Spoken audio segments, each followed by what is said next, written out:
How many of you made mistakes in your life? You bet.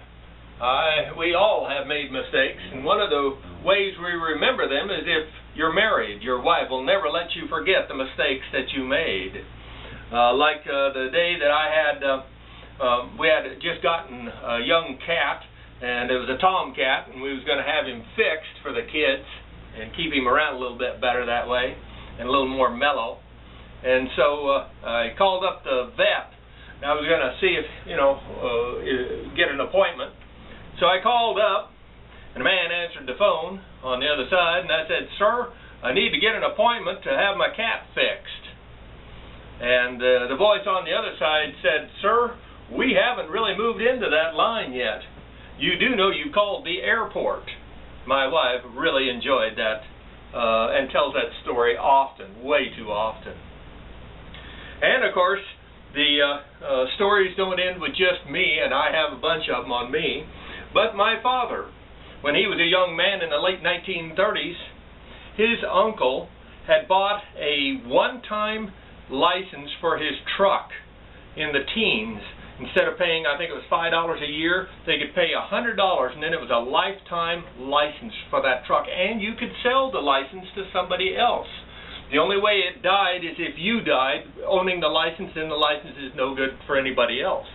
My uncle wasn't in good health, a great uncle wasn't in good health, and so he told my father, he said, "You better buy this from me, and so you can keep it going." And the license, a one-time license.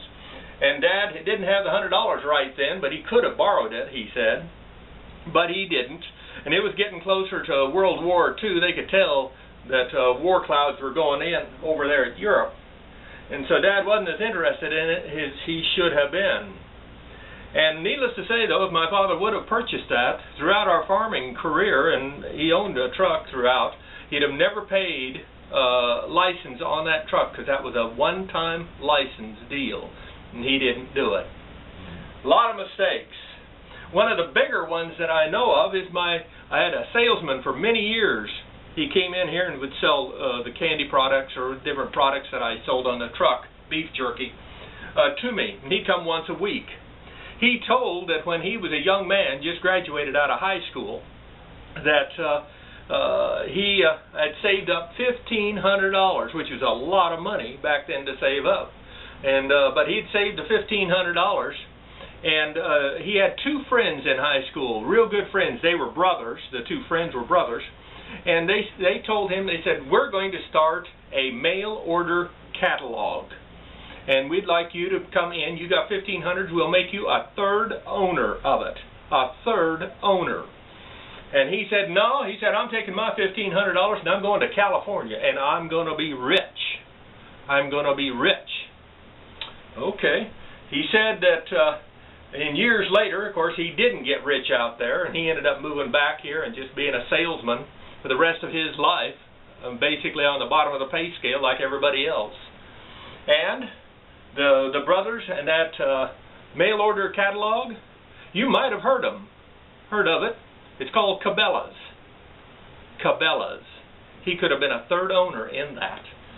Billion-dollar industry. Yeah. Yeah. Mistakes. We all make them. The trick is to try to be a little bit more aware of your situation and to realize and take a second thought of everything you do.